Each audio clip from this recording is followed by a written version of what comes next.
Bom dia, boa tarde ou boa noite, depende do horário que você estiver utilizando para poder estudar, tá certo? Durante esse período, né, onde a universidade vai estar fechada devido a esse objetivo que a gente tem, que é diminuir a propagação desse vírus, a gente vai ter essas aulas na forma de videoaulas, tá certo? Onde você pode assistir a hora que você quiser online, eu vou deixar disponível o tempo que for necessário na internet. E vocês vão poder continuar tirando dúvida comigo, falando comigo pessoalmente. A gente vai marcar, por sinal, você pode ver que no final da aula vai ter lá horários para vocês falarem comigo por Hangout para tirar dúvida. Vocês podem mandar a dúvida à vontade pelo Unifor Online, por Torpedo, tá certo? Que eu vou estar sempre disponível para responder sem problema nenhum. Mas para que a gente não tenha prejuízo, a gente precisa continuar o nosso estudo, tá certo? E o nosso estudo vai continuar de onde a gente parou, que é justamente no balanço de entropia. Eu me lembro bem que a gente terminou a fazer o balanço de entropia em sistemas abertos, não é isso? A gente não chegou a exercitar, mas hoje a gente vai exercitar um pouquinho. E eu também vou explicar para vocês depois uma coisinha fundamental para a gente começar a utilizar a entropia a nosso favor. Porque com a entropia ela não ajudava a gente a calcular as irreversibilidades que o sistema tinha, então a gente vai calcular o que é uma eficiência isentrópica, a partir de processos isoentrópicos, tá certo? Agrônomo, mas por que essa eficiência isentrópica é importante? Porque você tem que saber a eficiência que o seu equipamento está trabalhando. Se essa eficiência está diminuindo, por sinal, significa que tem alguma coisa gerando mais irreversibilidades naquele sistema. E é isso que a gente vai estudar.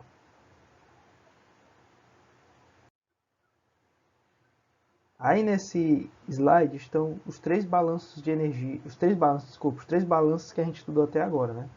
O primeiro que é um balanço de massa, né? A massa total do sistema ela é alterada pela quantidade de massa que entra menos a quantidade de massa que sai. Aí depois nós temos o balanço de energia, onde a quantidade de energia do sistema pode ser alterada por transferências de energia na forma de calor, transferências de energia na forma de trabalho e a quantidade de energia que a massa transfere para dentro do sistema quando ela entra no sistema e a quantidade de energia que sai do sistema quando a massa sai do sistema, não é isso? E o último balanço que a gente estudou que foi o balanço de entropia. Vocês se lembram bem, né? Onde a variação de entropia do sistema, né, é dada pela quantidade de entropia que é transferida pelo calor. Lembrando que esse calor sempre acompanha o sinal dele. Então, por exemplo, se o calor está saindo, ele é negativo, se o calor está saindo do sistema, então significa que a entropia está saindo também do sistema. Se o calor está entrando, ele é positivo, então significa que esse calor também é positivo. As massas que entram, elas carregam para dentro do sistema entropia. As massas que saem, elas tiram de dentro do sistema entropia. E aqui é o termozinho que a gente mais utiliza, que é a taxa de geração de entropia. Esse termo é o termo que vocês vão usar, que a gente vai utilizar para comparar entre um equipamento e outro. E ver qual que tem a maior ou menor geração de entropia. Então, como a gente tinha parado justamente num exemplo sobre balanço de entropia, vamos continuar desse daqui. Tá certo? Eu vou fazer a leitura para vocês do exemplo e depois a gente vai verificar como é que é feita a resolução. Para essa aula é importante que vocês estejam em mãos, tá certo? Com as aulas 13 e 14, tá certo? E além de estar em mão com as aulas 13 e 14, estejam com as tabelas. Enquanto eu vou estar dando aula para vocês, ó, eu vou estar aqui com as minhas tabelas em mão. Porque a gente vai precisar consultar os valores de entropia e de entalpia nas entradas dos equipamentos. Tá certo? Então deixa eu fazer aqui a leitura para vocês da questão. Geração de entropia em uma turbina a vapor. Por esse título, você já está vendo que ele vai querer que a gente calcule a geração de entropia nesse equipamento, na turbina. Então, vapor d'água é admitido em uma turbina a uma pressão de 30 bar e uma temperatura de 400 graus Celsius. O que é que eu posso tirar de informação daí? Eu já sei qual é o fluido que eu estou trabalhando e eu já sei quais são as propriedades do fluido na entrada da turbina. Não é isso? Sei tudo. Sei pressão, sei temperatura e sei também a velocidade, 160 metros por segundo. Vapor saturado a 100 graus Celsius sai, é descarregado a uma velocidade de 100 metros por segundo. Ele também me disse tudo. Ele disse que era vapor saturado e disse temperatura.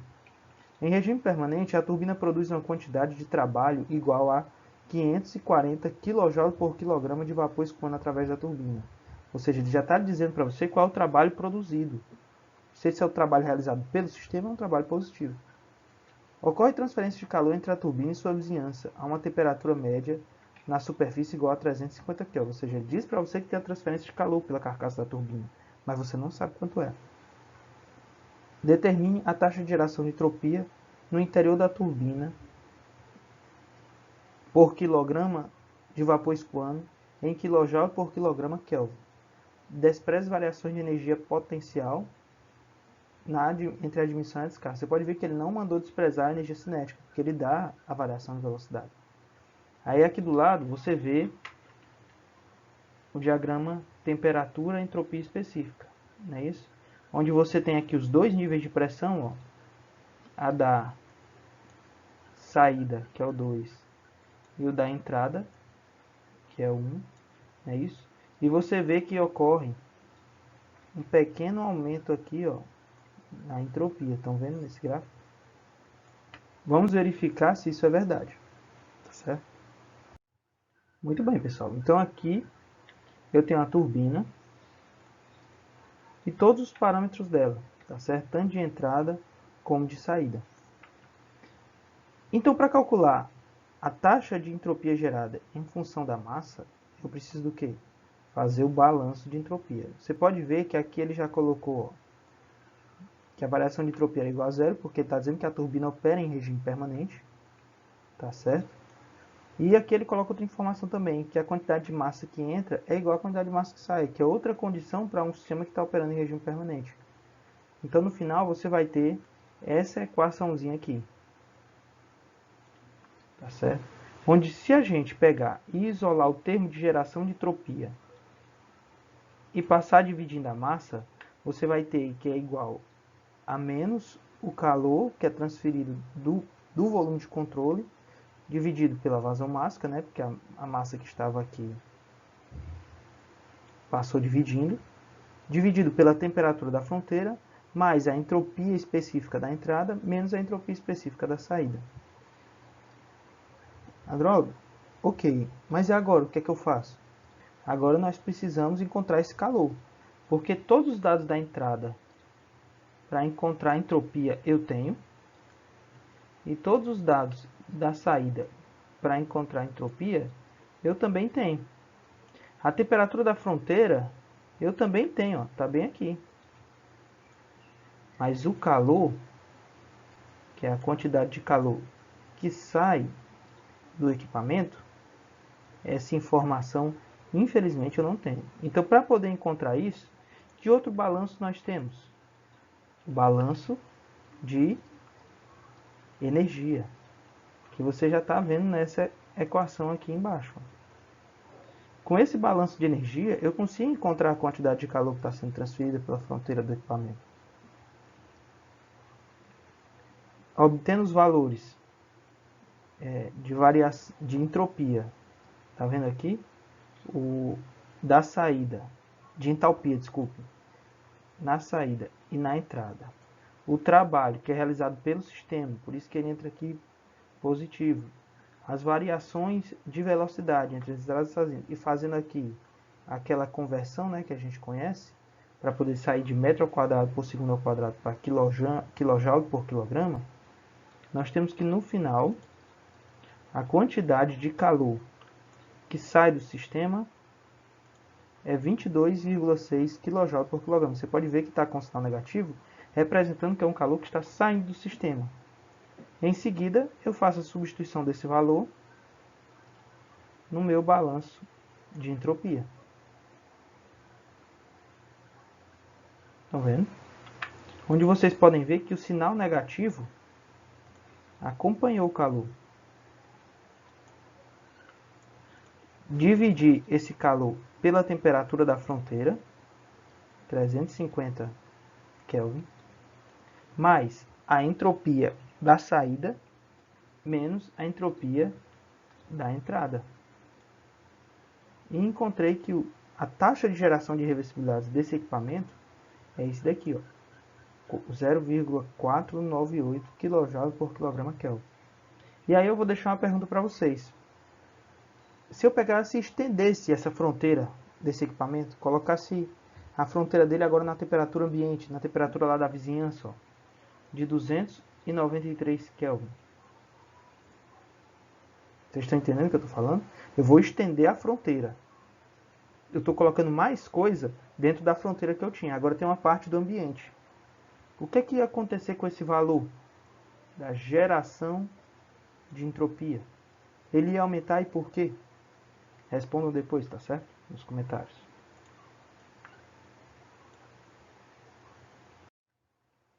Vocês, depois de fazerem esse exemplo que eu fiz junto com vocês, façam também o exemplo 6.8 do livro, porque no exemplo 6.8 você vai calcular a taxa de geração de entropia em vários equipamentos. Então, quando você tem uma planta, com a taxa de geração de entropia de vários equipamentos diferentes, você tem como calcular, comparar como cada um desses equipamentos está contribuindo para a irreversibilidade total do sistema.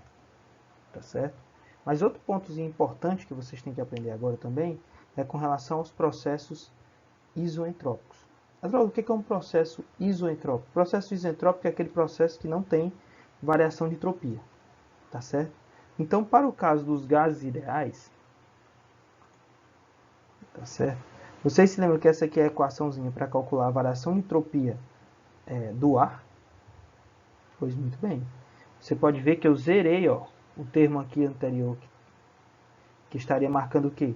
S2 menos S1 é igual a entropia padrão na temperatura 2, a entropia padrão na temperatura 1, menos a constante universal dos gases vezes Ln de P2 sobre P1. E aí, passei para o outro lado, S2. Estão vendo? E agora, coloquei também em evidência P2. Passando S1, ST1 para o outro lado, que aí ficou subtraindo. E como ele está logaritmo natural, vai ficar aqui o exponencial. E aí P2 sobre P1 ficou igual a essa expressão aqui, ó. Exponencial da entropia padrão na temperatura T2 sobre a constante universal dos gases e exponencial da temperatura T1 dividido pela constante universal dos gases. Cada termo desse aqui é igual a um termo desse aqui, ó, que tem na tabela A22. Então, se você abrir a tabela A22, você vai ver que lá na tabela 22 tem uma coluna do lado de cada temperatura de uma pressão. Essa pressão é a pressão relativa, tá certo, do ar. Para que ela serve? Ela serve porque se você tiver dois estados diferentes de pressão para o ar, veja bem, essa equação aí só serve para o ar. Para o ar, você consegue comparar a pressão relativa de um com a de outro. Lembrando que isso aí é considerando a entropia constante. Você vê que uma grande consideração que ele usa aqui é considerando a entropia constante. Tá certo? E aí, utilizando PV igual RT, a gente consegue escrever essas equações dessa forma. E aí, encontrar essa outra equação aqui, ó, onde esses termos representam volume específico relativo do estado 2 e volume específico relativo do estado 1. Você pode ver que também está na tabela A22. Na tabela A22, você vai ver que tem uma coluna do lado de PR do volume relativo também. Mas isso aí, no caso, só serve para qual fluido? Para o ar, porque a gente só tem a tabela com esses valores de pressão relativa e volume específico relativo para ele. Então, quando a gente não tem informações de outros fluidos, a gente tem que utilizar essas aqui, para outros gases ideais. Considerar o CP constante. E aí essas aqui são as equações para a variação de entropia, S2 menos S1, para outros gases ideais. E aí você tem que o CP ele pode ser dado pelo K, que é a relação entre os calores específicos, a pressão e a volume específico, calculado com pressão constante com volume específico constante. Está aqui o cálculo do CP e do CV, que a gente viu lá em gases ideais. tá certo? E a gente pode utilizar essas relações, ó, tá certo? Para encontrar as outras propriedades. Porque veja bem, você pode ter a temperatura do estado inicial, mas você precisa saber sempre duas propriedades independentes. Então, além da temperatura, você pode precisar de uma pressão. Aí a forma que a gente tem de relacionar isso para esses outros gases é utilizando essas relações aqui. Essa equação aqui, ó, vocês podem anotar na tabela de vocês. Tá certo? Essas equações aqui, vocês podem anotar nas tabelas de vocês, não tem problema nenhum. Mas de qualquer forma, futuramente, se a gente for fazer alguma avaliação, algum exercício em sala, quando a gente voltar, eu com certeza vou colocá-la para vocês. Muito bem, mas agora a gente tem que aprender a calcular a eficiência isentrópica. Advaldo, eu não entendo para que calcular a eficiência isentrópica. Veja bem, considere o que é uma turbina ideal. Seria uma turbina que não ia ter perdas, não ia ter irreversibilidades, não ia ter perdas de energia desnecessárias. Por exemplo, pela carcaça dela não ia perder calor, tanto calor. Ela não ia ter uma geração de irreversibilidade grande. Então, se você pegar aqui o balanço de entropia de uma turbina que não tem perda de calor pela carcaça e está trabalhando em regime permanente, pode se dar igual a isso aqui. E essa daí é a condição idealizada, é uma condição que nenhum equipamento vai trabalhar. Então, o que é que você tem que fazer? Você tem que comparar a eficiência, o trabalho que essa turbina vai produzir, real, dividido pelo trabalho que ela poderia produzir se ela trabalhasse nessa condição idealizada. Eficiência isentrópica é isso. Tá certo? Então, quando você analisa aqui o diagrama entalpia específica, entropia específica, tá certo? Para uma turbina, você pode observar que o processo 1 para o 2 é um processo de que? Expansão. Você vê que há uma diminuição da pressão que os equipamentos estão trabalhando. Sendo que tem o processo real, que é aquele processo onde você vai ter entropia, aumento de entropia, você vai ter geração de reversibilidades. Olha aqui, ó, de 1 para 2, você pode ver que o 2 tem uma entropia maior do que o 1. E tem o processo que seria o ideal, que seria com a geração de reversibilidades igual a zero. No caso, se a entropia 1 for igual à entropia 2. A gente sabe que isso não ocorre, tá certo? Mas vamos ver o quanto eu poderia produzir de trabalho a mais se eu trabalhasse nessa condição real. Então, quando você faz o balanço de energia para uma turbina, você tem que o trabalho desenvolvido pela turbina é igual a H1 menos H2, considerando desprezíveis os efeitos de energia potencial e de energia cinética, tá certo? E aí você vai ter, a partir desse balanço de entropia, você sabendo a entropia do estado 2 e sabendo até que pressão ela vai, você tem duas propriedades, né? Entropia específica e pressão.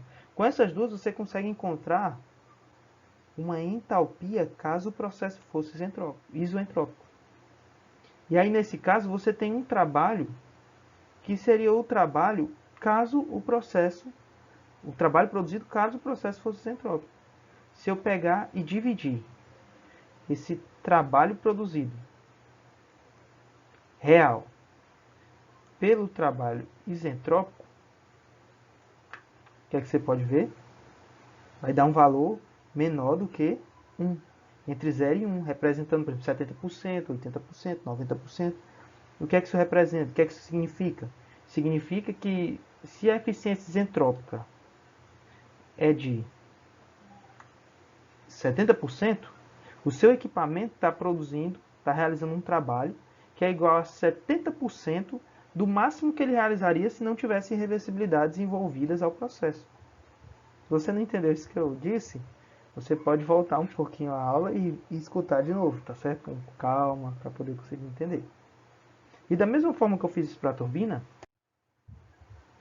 a gente pode fazer também para compressores e bombas. Sendo que compressores em bombas é um pouquinho diferente, por quê? Porque agora, pense assim, lá eu estava produzindo um trabalho. Agora, o que é que eu estou fazendo? eu estou utilizando o trabalho, que no caso é a energia elétrica, que está chegando no equipamento, para poder realizar alguma coisa. Você acha que o processo ideal de uma coisa que está gastando energia, ele vai gastar mais energia ou menos? Se eu estou gastando, eu quero utilizar o quê? Menos energia. Então, no processo isoentrópico, lembrando que o trabalho, o balanço de energia do compressor é esse aqui, você vai ter que o H2 menos o H1, que é a entalpia da saída menos a entropia da entrada, é igual ao trabalho gasto pelo compressor. Então, se você observar aqui o diagrama HS, você vai ter aqui a entalpia da entrada e aqui a entalpia, desculpem, e aqui a entalpia que o fluido chegou quando ele passou pelo equipamento. Isso aqui representa o quê? O trabalho que o equipamento realmente gastou. Se o processo fosse feito sem irreversibilidades, você ia ter uma entalpia menor. Estão vendo? Na saída. Isso ia gerar o quê? Um trabalho para funcionar o equipamento o quê? Menor, que é o caso do sistema ideal. Então, no caso do compressor, quando você vai calcular a eficiência isentrópica dele, você tem que dividir a eficiência isentrópica. Você tem que dividir o trabalho do processo isentrópico pelo trabalho do processo real. Esse valor também vai dar um valor entre 0 e 1, representando a eficiência do equipamento. Eu falei de compressor, mas pense também na bomba. A bomba faz a mesma coisa, ela faz um processo que não é natural. Porque a água não sai daqui de baixo e vai lá para cima naturalmente, né, pessoal? Então, nesses casos, você pode ver que é o inverso do que você faz lá para calcular a eficiência da turbina. Fiquem atentos quando vocês forem calcular a eficiência isentrópica da turbina e quando vocês forem calcular a eficiência isentrópica do compressor. Bem, pessoal, para bocais difusores, você vai fazer essa eficiência isentrópica com base na energia cinética, tá certo? Por isso que você vai ter, para eles, essa expressãozinha um pouco diferente. A velocidade da saída, caso o processo fosse o real, dividido pela velocidade da saída ao quadrado, caso o processo fosse isentrópico. Tá ok? Muito bem. Aqui a gente tem um equipamento para a gente aprender a calcular essa variação, essa eficiência isentrópica de uma turbina. Tá certo? Então vamos ler aqui junto. Uma turbina operando em regime permanente recebe ar a uma pressão de 3 bar e uma temperatura de 390 Kelvin. Você pode ver que você já tem todos os dados da entrada da turbina e você também já tem qual tipo de fluido que essa turbina trabalha. Essa turbina trabalha com ar. Que a gente, para poder resolver esse exercício, vai precisar aproximar esse ar para um gás ideal. A gente já sabe disso. O trabalho produzido é medido como 74 kJ por quilograma de ar escoando pela turbina. Trabalho positivo realizado pela turbina. A turbina opera adiabaticamente. O que significa isso? Sem trocas de calor com o ambiente. E as variações de energia cinética e potencial entre a admissão e a descarga podem ser desprezadas. Você já sabe o que você tem que cancelar, né? Utilizando o modelo de gás ideal, determine a eficiência dessa turbina. Quando ele fala a eficiência da turbina, nada mais é do que a eficiência isentrópica dele. Então aqui você tem o diagrama temperatura, entropia, e você tem representando o processo de expansão do ar, quando ele passa pela turbina, saindo de uma pressão de 3 bar e indo para uma pressão de 1 bar. Você vê que do estado 1 para o estado 2S, você teria aqui, se esse aqui fosse um diagrama de entalpia, tá certo? Um valor maior de trabalho sendo produzido do que no caso do trabalho real que a turbina pode produzir. Vamos lá. Primeira coisa, eu não quero eficiência isentrópica, então para calcular a eficiência isentrópica, eu tenho que calcular o quê? O trabalho real e o trabalho que a turbina produziria se ela fosse a ideal. Os dados da entrada, todos eu tenho, é só ir lá na tabela A22 e pegar. Mas os dados da saída, aqui, ó, do fluido, eu não tenho. Então, para poder encontrar esses dados da saída, eu vou utilizar uma daquelas minhas equações, tá certo? Que eu vi lá atrás que servia para processos entrópicos. Adroaldo, não entendi. Você não tem a pressão da saída, do fluido na saída, e a pressão dele na entrada? É só você pegar para a temperatura de entrada 390 Kelvin, já que você não tem outra informação para encontrar a entalpia da saída, pegar a pressão relativa nessa temperatura de entrada, 390 Kelvin. Você vai ver pela tabela A22 que esse valor é 3,481. É só dar uma olhadinha lá na tabela A22. E aí, com as relações de pressão, a gente sabe qual é a pressão relativa na saída, P2, PR2. Com esse valor de pressão relativa na saída, eu posso interpolar e encontrar o valor na tabela que representaria a entalpia caso o processo fosse o quê? Isentrópico. E aí eu consigo calcular o trabalho isentrópico. Adroaldo, esse valor não tem diretamente na tabela, não. Você vai ter que interpolar. E aí agora eu tenho como fazer o quê? Dividir o trabalho que a turbina realmente produz, dividido pelo trabalho que ela produziria caso a turbina trabalhasse de forma isentrópica.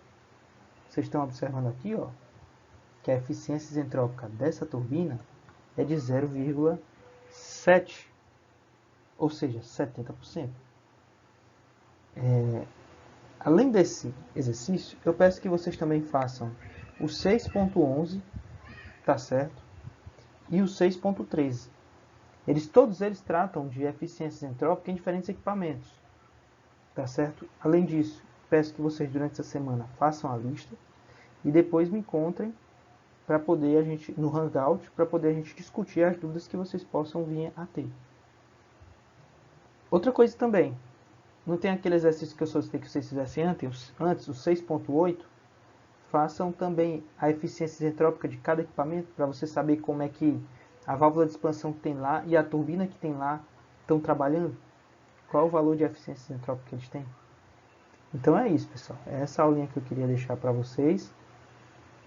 Peço que venham as dúvidas. Podem falar comigo por torpedo. Me encontrem lá no Hangout, que eu estou à disposição para tirar qualquer dúvida que vocês venham a ter da matéria. Um abraço e até a próxima aula.